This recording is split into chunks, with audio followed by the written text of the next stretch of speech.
Hi, welcome back. Lisa Gollum here in Rock Studio for your next installment of Tutorial Tuesday. I am so glad you're here. Love hanging out with all my rock stars. And remember, Rock Studio, rock stands for raw creativity. And that's what we are all about. This week, we are doing an autumn theme because, well, when it turns into September, you kind of start thinking about fall. I know we all hate to. It's like, no! It feels like the summer for me went so fast. I know many people were, not a lot to do and unemployed and all those. And yeah, I was unemployed, but I decided that I was going to take on becoming a YouTube creator. I did not feel bored at all. All the learning curves that I faced, learning video shooting, lighting, video editing, YouTube marketing, social media marketing, like all this stuff. My brain's tired just thinking about it. But I'm having fun. So for this tutorial, you will need something to sip.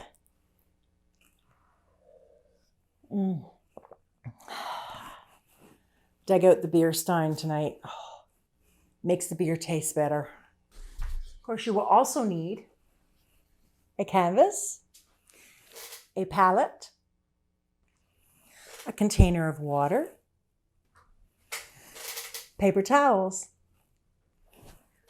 Papa Bear flat brush, Mama Bear round brush, a small palette knife, a sponge, a pair of scissors. Intrigued, aren't you? Black paint, white paint, brown paint, raw sienna, yellow, blue, and red. And of course, liquid courage. Oh, wait. I think I said that already. Just a sec.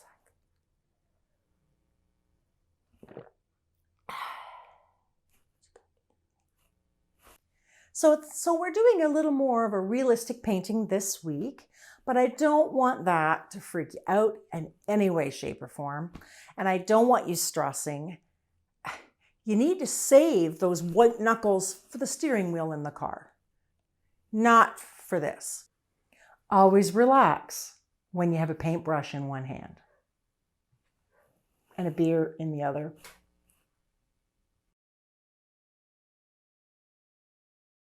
Okay, so let's get started.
going to start stippling the first, like a layer of leaves in the background.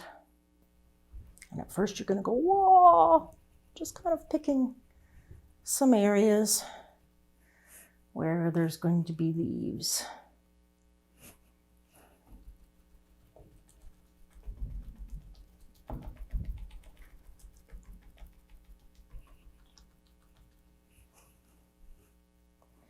And it's important to like do lots, but not to cover up everything in the sky with these leaves.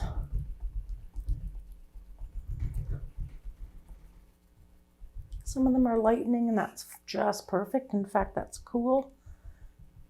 You're basically just going for a variety. And a lot of this won't be seen in your final painting.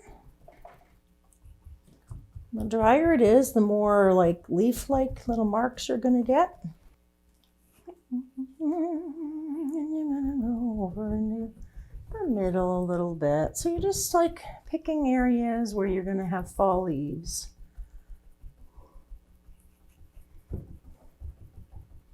And you don't want lines straight across. You want to kind of vary it up a little bit. So in the middle here, I'm going to go down a little lower with the dark green.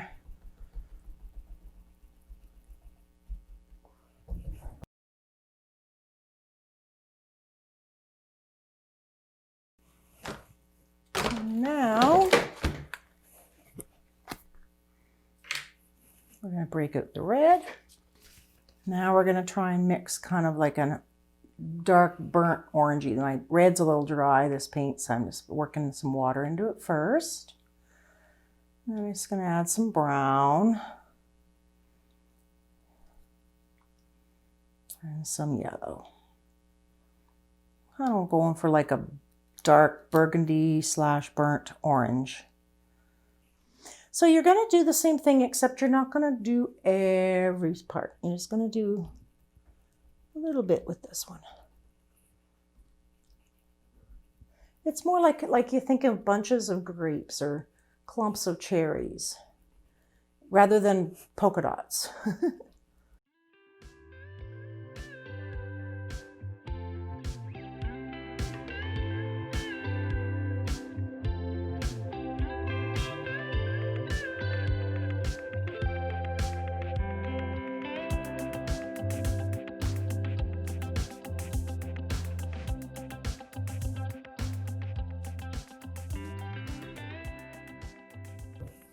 Now, my little brain wants a little bit of red, that burnt red, and a little bit of that green in the bottom. So I don't have a lot of red on my brush. I'm just going to kind of like bring in a bit of, I'll just paint. It's almost dry down here now, so I can do this. Just kind of scribble a little bit lightly. This won't be your final pass in the ground, so you don't have to worry. But just to make the painting kind of cohesive, you want a little bit of red there. I've got more of that green. I don't want that much though, so roll it on your napkin. And then you can like put a little bit of green down here too, a little bit more green.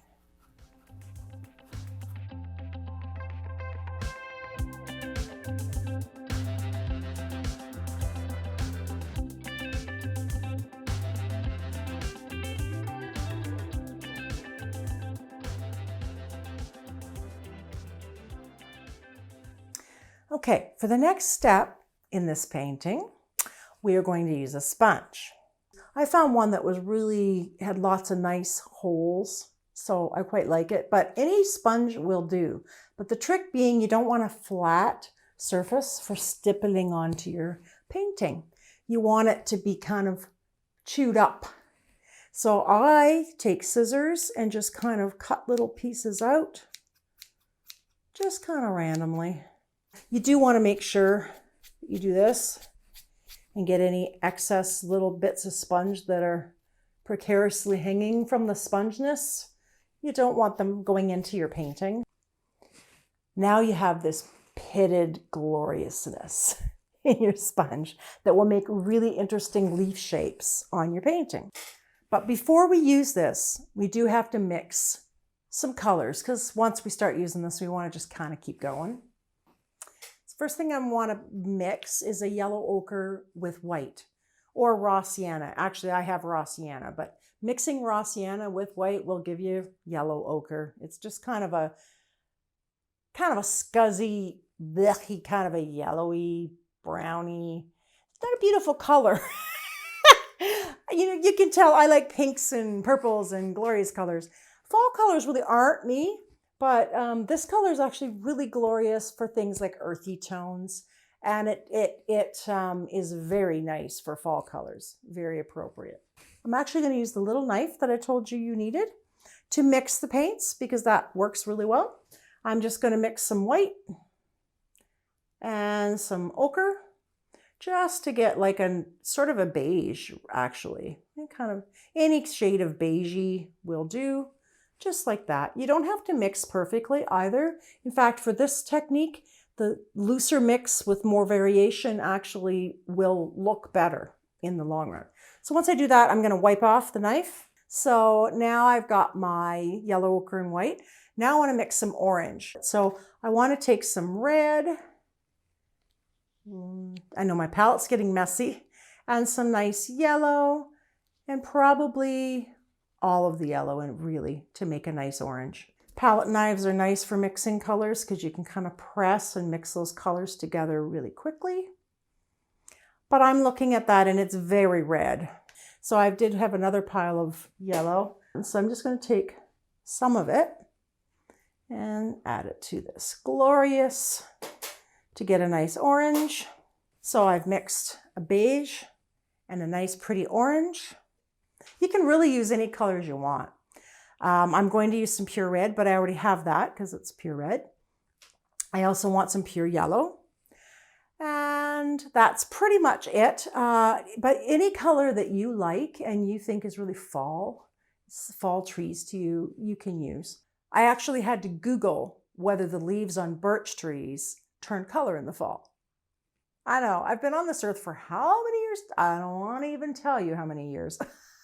But I did not know whether they changed that. They do change. They change to kind of a yellow ochre, raw sienna. They don't have a lot of variety of color, but so I've kind of taken creative license and added more colors to this. Because as artists, we can do that. We can make it any way we want. Just so you know, that's why it's so much fun being an artist. All right, so now that we've done all that, we can go back to our sponge. So basically anything you want, but move dark to light. And you're just going to be touching the canvas. You're not going to be scrubbing. Just lightly setting the paint down with the sponge. All that preamble, let's go. I'm going to start with red. So, kind of stipple your... The reason I'm going dark to light is because I want the lightest color to pop. If I put it on first, it'll get buried. So there's a glorious red. So now where you have those clusters of leaves from your trees, anywhere there is fair game, just for some nice light dusting of bright red.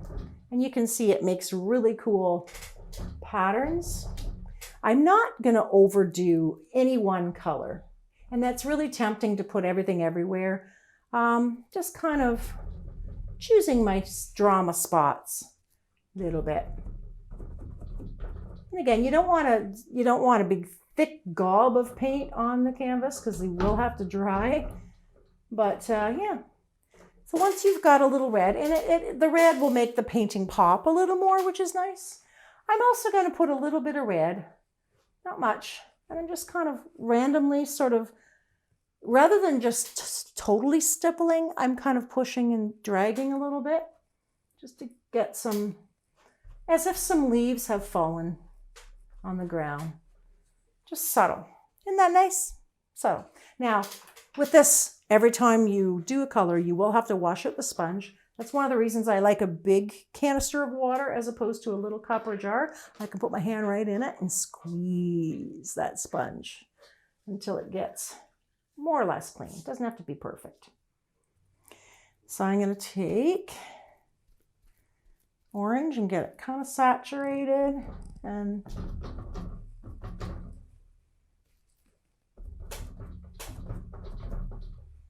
And yeah, you notice I'm not necessarily putting it where I put the red.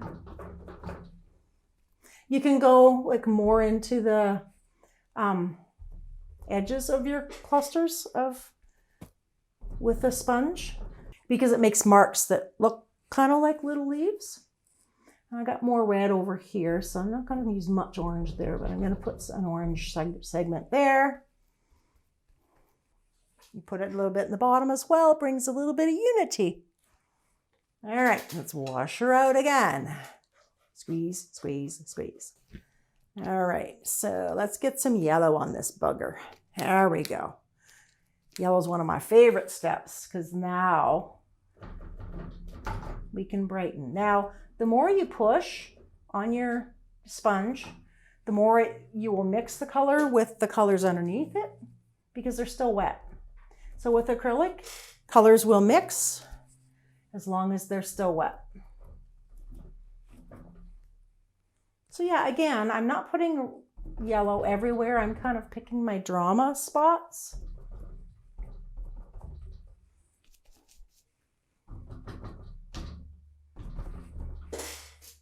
And putting a little bit of the lighter yellow down here. Yellow's kind of a transparent color, so it can kind of go.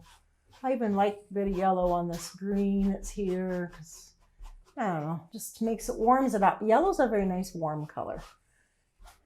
There we go. Having fun designing my painting. There we go. All right, now washing it again. Squeeze, squeeze, squeeze. Of course, if you don't have a big enough water jar, you're going to have to stand up, walk to a sink, and wash it out with the tap. All right, now we're going to do our beige because that's our lightest color. And I'm just going to like really choose my moments. Now, also another thing is you don't have to be too concerned about every little thing, because guess what? You can always go back in with one of the other colors. One thing I don't like to leave is some of those background stipples we did with the brush.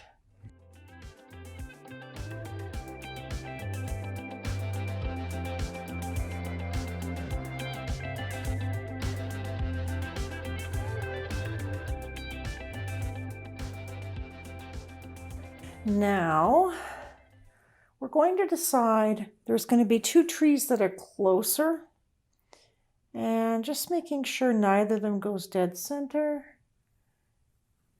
Do it like that. I'm just kind of mapping out where I want my bigger trees.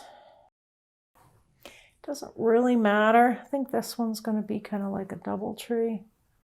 Okay, all the other trees are back a little further, starting in the ground.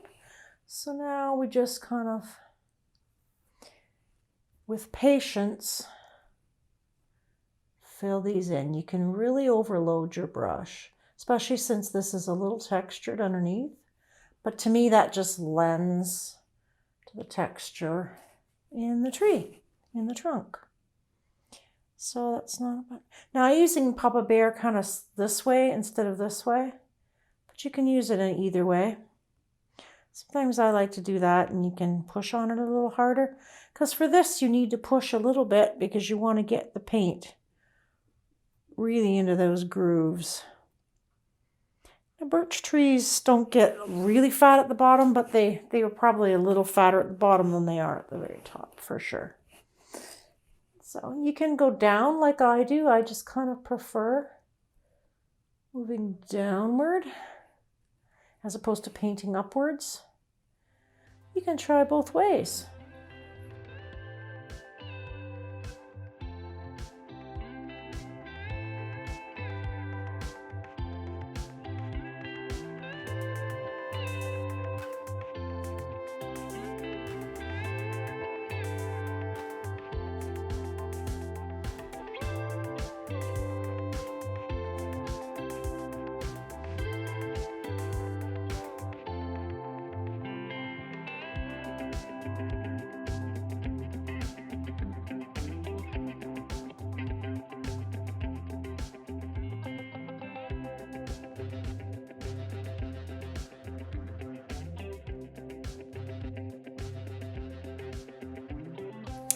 Gonna mix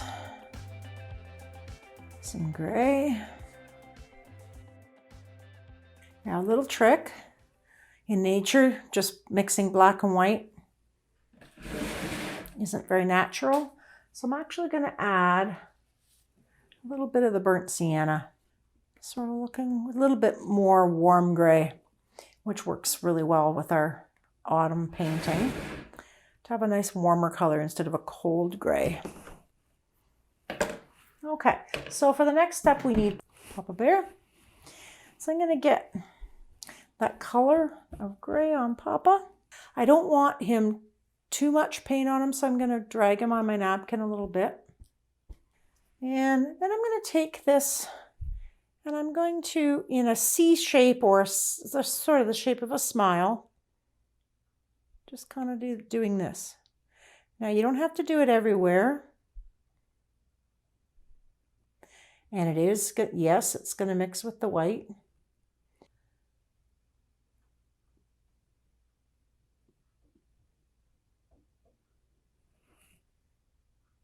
It's nice that if it just doesn't look too uniform. So some of the places are more prominent than others. Sometimes I go all the way across, sometimes I don't. That little bit of a C shape kind of helps to create the illusion of roundness in the tree.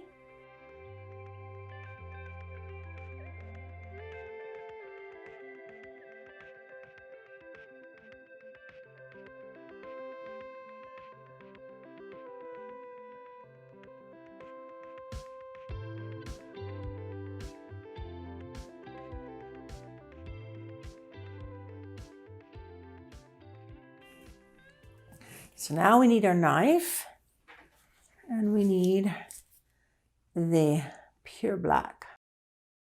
There.